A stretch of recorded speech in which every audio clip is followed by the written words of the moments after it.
Okay, next हम लोग लिख रहे हैं अल्टरनेटिंग सोर्सेस।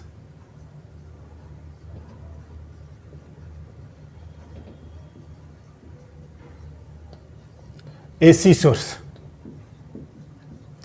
नाउ इसका इंट्रोडक्शन हम लोग ऑलरेडी पढ़ चुके हैं या स्टार्ट कर चुके हैं। क्या होता है देखिए, सिंपल कंसेप्ट इज कि दो परमानेंट मैग्नेटिक पोल, हाँ बिल्कुल, ये हम मैग्नेट ले लेते हैं, ये भी मैग्नेट है, और सिंस इसमें मैग्नेट है तो मैग्नेटिक फील्ड बिल्कुल, हाँ, एंड इस मैग्नेटिक फील्ड में हम लोग कॉइल को रोटेट करते हैं।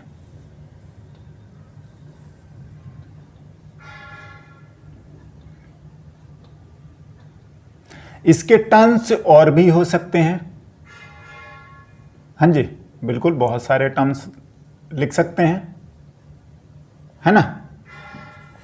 और इसको कॉइल को हम लोग आर्मेचर या ऐसा बोला जाता है, इस चीज़ को हम लोग नहीं होता है कि कनेक्ट करके रोटेट करते रहते हैं शाफ्ट से, हाँ जी ना। और इस सर्किट को हम लोग कनेक्ट कर लेते हैं,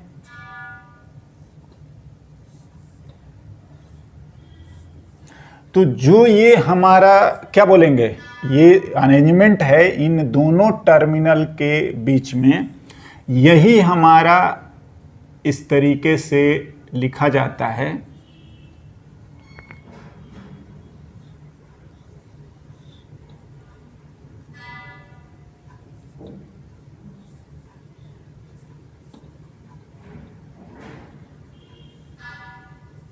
और यही हमारा इंड्यूस्ड ईएमएफ। ईएमएफ लिखने का ये तरीका है।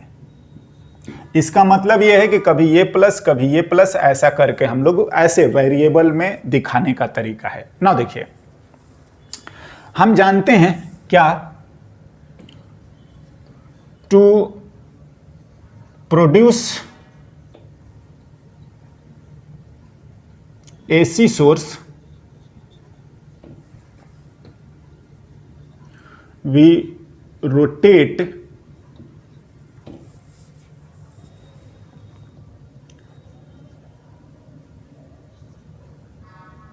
coil in the presence of magnetic field as flux लिखते हैं तो हम लोग लिखते हैं B इंटू ए, ऐसा वो आ जाएगा B A and cos theta. बिल्कुल, देखिए कैसे, अगर आप इसका एरिया वेक्टर को एन कैप हम लोग मानते हैं, कुछ भी अगर ये एंगल थीटा लिखते हैं, हम लोग ओमेगा से रोटेट कर रहे हैं, यही एरिया वेक्टर होता है, राइट नाउ। तो अगर आप लोग ये फ्लक्स लिखेंगे तो फ्लक्स को हम लोग इतना लिख सकते हैं थ्रू द कॉइल,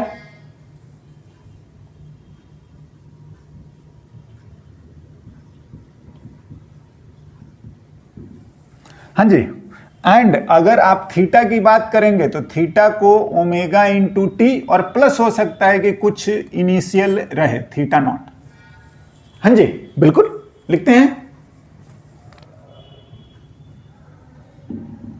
अरे D theta by d T को ही तो ओमेगा लिखते हैं ना, हाँ, तो ये हमारा आ जाएगा। नाउ इस तरीके से एंड इंड्यूस्ड क्या होता है, minus d phi by d t minus flux B A cos, हाँ जी, omega t plus theta naught लिखना है तो लिख सकते हो, जो भी इनिशियल है, upon d T. And E induced जो है हम लोग, ये आ गया हमारे पास minus B A cos theta का minus sign omega t plus जो भी है थीटा नॉट, यस, जो ओमेगा है उससे मल्टीप्लाई हो जाएगा।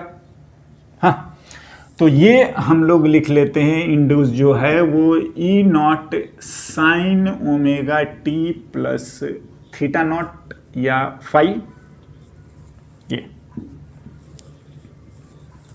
वेयर ई नॉट की जो वैल्यू है वो बी ए ओमेगा, मतलब मैक्सिमम वैल्यू ऑफ ईएमएफ है, राइट? यस ना। और यही चीज है कि ये साइन थीटा तो हाँ प्लस माइनस, तो कभी ये प्लस टर्मिनल काम करेगा तो ये माइनस, तो कभी ये माइनस काम करेगा तो ये प्लस, समझ रहे हैं? और ये टाइम के साथ जो है आपका चेंज होते रहता है। अगर आप बात करोगे कि ये किसी टाइम में t1 के कॉरस्पॉन्डिंग दिया है तो कभी ये टाइम t2 के कॉरस्पॉन्डिंग ऐसा आ जाएगा, राइट?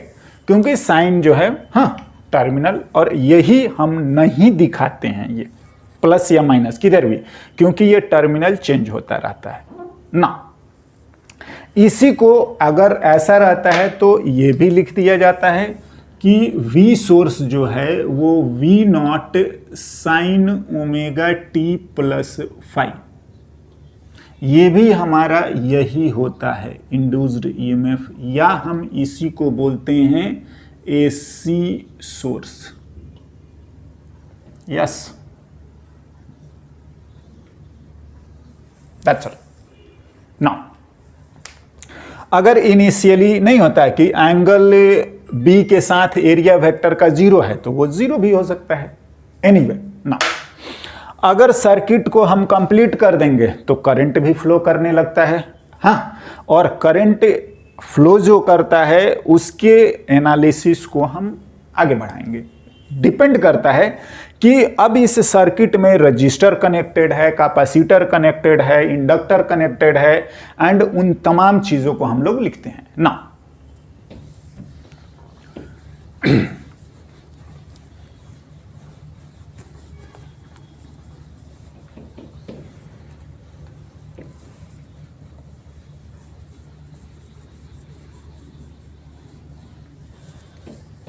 देखिए,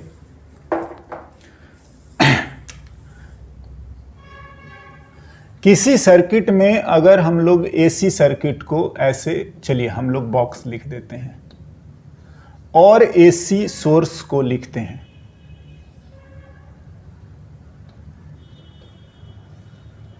आप इसको V equals to V naught sine omega t अगर हम लिख रहे हैं, चलिए फाई की वैल्यू को 0 लिख लेते हैं,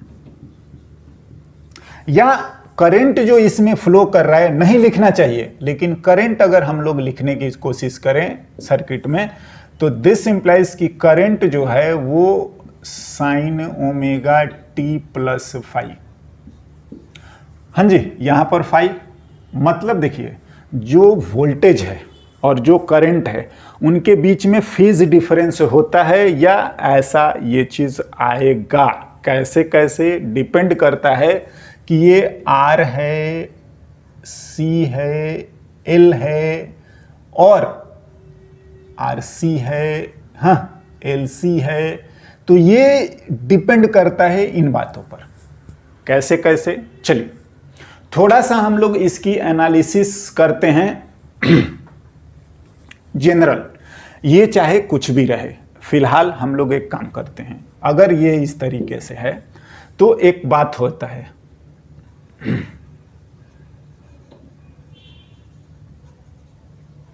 फेजर डायग्राम क्या होता है ना, कि हम अगर V को लिखते हैं V naught sine omega T, तो ये एक रेफरेंस के लिए हम लोग ऐसे लिख देते हैं, ये हमारा V लिखो या V नॉट लिखो, ये ऐसे चलेगा।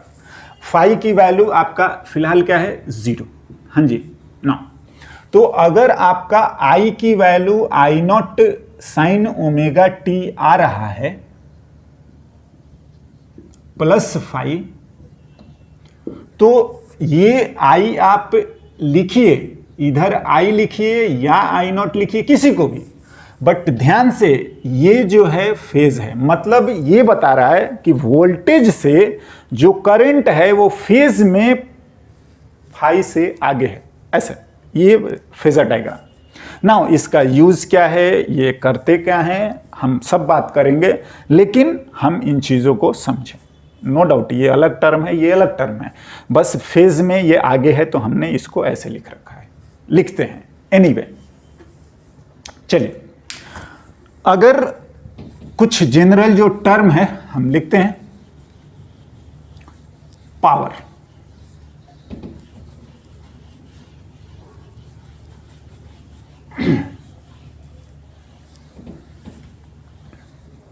हाँ जी,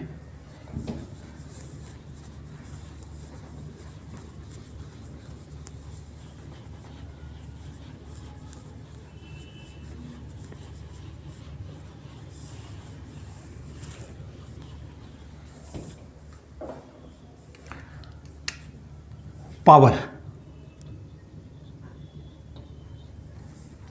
पावर जो हम लोग लिखते हैं वो पावर हम लोग जानते हैं V इंटू आई होता है। नाउ V और I as per this diagram, this implies ये आपका पावर फंक्शन ऑफ टाइम है।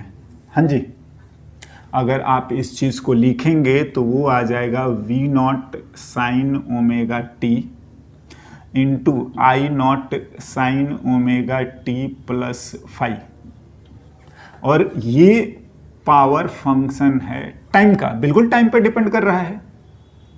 यस, एंड हम इसको बोलते हैं instantaneous power,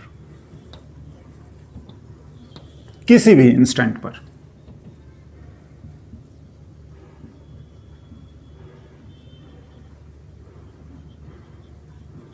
instantaneous power. Now अगर हम लोग एवरेज पावर की बात करें,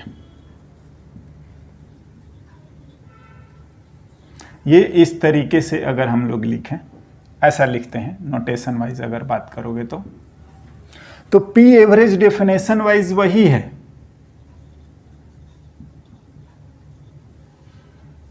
जो फंक्शन है टाइम का dt लिखिए, ऑफ कोर्स dt लिखिए 0 से t, 0 से t।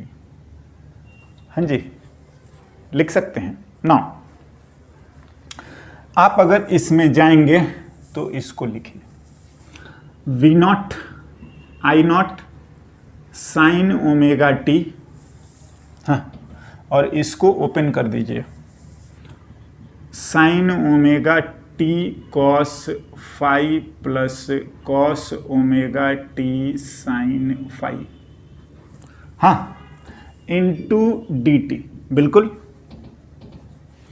अपॉन डी टी, 0 से t, 0 से t। ये हमारा पावर एवरेज चल रहा है, एक पावर। हाँ, ना थोड़ा सा और सिंप्लीफाई करा जाए। हाँ जी, क्या आएगा, V नॉट आई नॉट तो है, ये साइन स्क्वायर आ रहा है, साइन स्क्वायर ओमेगा टी, और इसके साथ कॉस 5 है, तो हम कॉस 5 को अलग से इधर लिख ले रहे हैं। एंड अगर आप बात करेंगे तो यही टाइम पे डिपेंड कर रहा है, हाँ, प्लस यहाँ पर साइन 5 जो भी इनिशियल वैल्यू है, ये एक फिक्स वैल्यू हो जाएगा, ये टाइम के साथ चेंज नहीं कर रहा है, ये इनिशियल है, 30, 40 जो भी रहेगा π/3, sine omega t and cos omega t, sine omega t and cos omega t, और ये डी टी, और यहाँ पर भी चाहें तो हम लोग अलग से ही कर सकते हैं, डी टी अलग अलग कर दीजिए, कोई दिक्कत नहीं है, इसको भी हम अलग कर देते हैं। यहाँ पर भी आपका डी टी है और यहाँ पर भी आपका डी टी है, और ये पूरा टर्म जो है हम लोग मल्टीप्लाई कर रहे हैं। यस, नाउ ध्यान दीजिएगा, तो ये कुछ कांस्टेंट से मल्टीप्लाई है, एवरेज वैल्यू है साइन स्क्वायर का, बिल्कुल लिख लीजिए, और आगे लिखते हैं उसको। ये वाला भी आपका 0 से t है, ये भी 0 से t है। ऑफ कोर्स हम लोग स्टैंडर्ड एक टाइम पीरियड में बात करते हैं, है ना। नाउ हम 2 से मल्टीप्लाई डिवाइड कर देंगे, उसको देख लीजिए। यस, देखते हैं।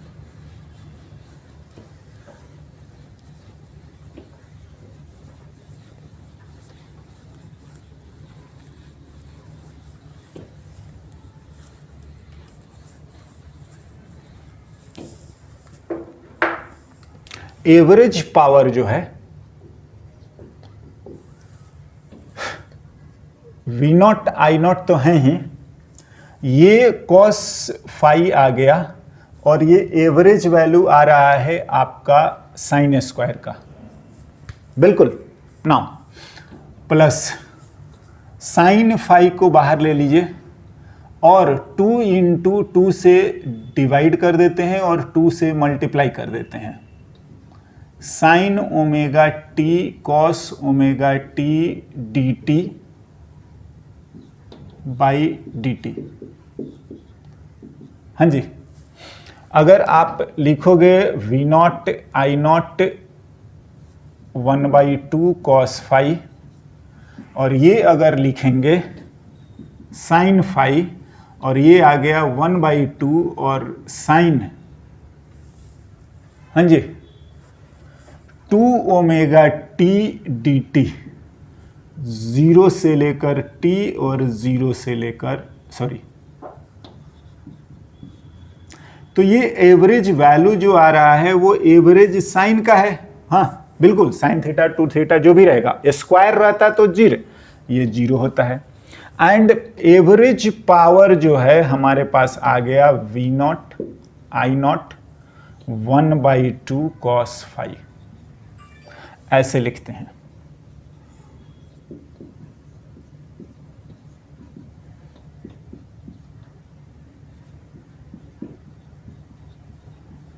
हाँ जी बिल्कुल, या इस तरीके से भी लिख सकते हो, ऐसे कोई बड़ी बात नहीं है।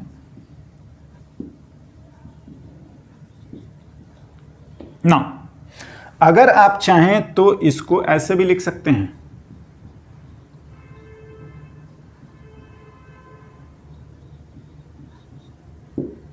यस,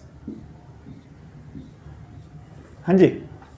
एंड वोल्टेज और करंट दोनों साइन का फंक्शन है, उसकी ये वाला जो वैल्यू होता है वो आरएमएस होता है, वी आरएमएस, हाँ, and I RMS cos phi. दोनों में से कोई भी याद रखिए, कोई ज्यादा दिक्कत वाला बात नहीं है। राइट नाउ ये हमारा पावर है। एनीवे इसके कुछ टर्म को हमको ध्यान रखना है। हमें कॉस फाई को बोलते हैं पावर फैक्टर, लिख लीजिए, काहे कि एसी सर्किट में यही सब डिस्कशन पूछती रहेगा एज पर द वोल्टेज, हाँ, एंड करंट, जो कि आपके डिवाइस पर डिपेंड करता है। रजिस्टर है, कैपेसिटर है, इंडक्टर है, कौन कौन साथ में है, कैसे हैं, है ना, और ये तमाम चीजें ही हम देखेंगे।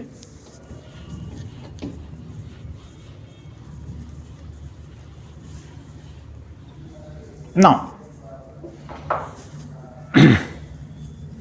हम लोग पावर फैक्टर इसको बोलते हैं। पावर फैक्टर जो है वो कॉस फाई को बोलते हैं। पावर फैक्टर एंगल, बिल्कुल ध्यान से, कभी बोलता है तो आप यही वैल्यू बताइएगा। पावर फैक्टर एंगल जो है वो आपका फाई है। यस, हाँ जी बिल्कुल। नाउ देखिए, अगर थोड़ा सा ध्यान दोगे ना तो हम इसी बात को फेजर डायग्राम से बहुत ही आसानी से कर देते हैं। कैसे, देख लीजिए।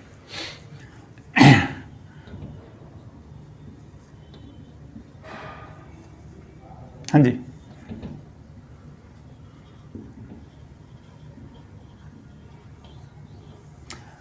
फेजर डायग्राम क्या है? V की value V naught sine omega t, हाँ, एंड I की value I naught sine omega t plus क्या है, फाई।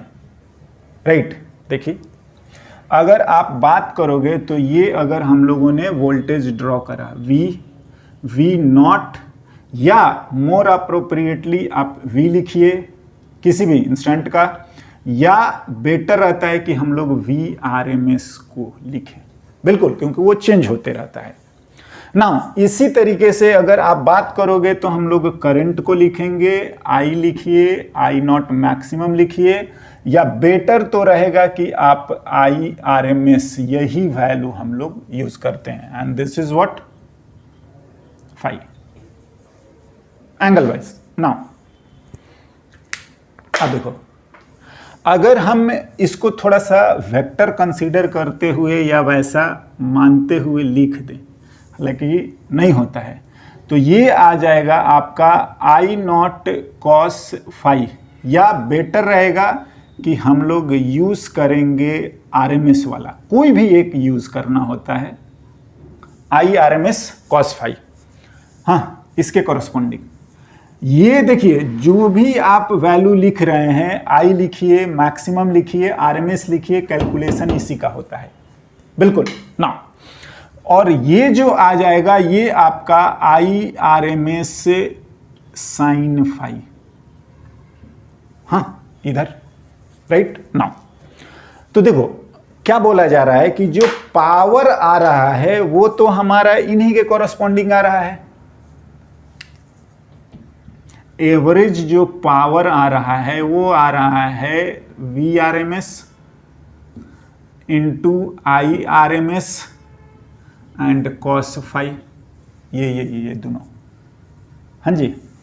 और इसी चीज के कॉरस्पॉन्डिंग अगर हम लोग बात करें तो जो ये वाला करंट है हम इसको वॉटलेस करंट बोलते हैं, मतलब इसके कॉरस्पॉन्डिंग जो ये परपेंडिकुलर अब बन रहा है, हाँ, इसके कॉरस्पॉन्डिंग कोई आपका पावर नहीं कंज्यूम होता है, ना डिलीवर होता है, या हम इसको बोलते हैं वॉटलेस करंट। और ये वैल्यू जो है वो आपका आई नॉट तो नहीं, आरएमएस वाला ही सब लिखा जाता है, आरएमएस और ये साइन 5, ये राइट। नाउ फेजर डायग्राम में देखिए, जो फेज में है उसी के कॉरस्पॉन्डिंग आपका जो है ना पावर आएगा, जो उससे 90 डिग्री पर है उसके कॉरस्पॉन्डिंग कुछ नहीं आएगा, right. And this is the way. Now in term को हम लोग ध्यान रखेंगे, पावर फैक्टर एंगल, हाँ। और आगे से ना हम इस मेथड से ना जाके, हाँ जी, हम लोग इसी के कॉरस्पॉन्डिंग आ जाएंगे by using phasor diagram. Okay, now आते हैं हमारा डिफरेंट सर्किट कि अगर एसी सर्किट में केवल रजिस्टर हुआ, हाँ,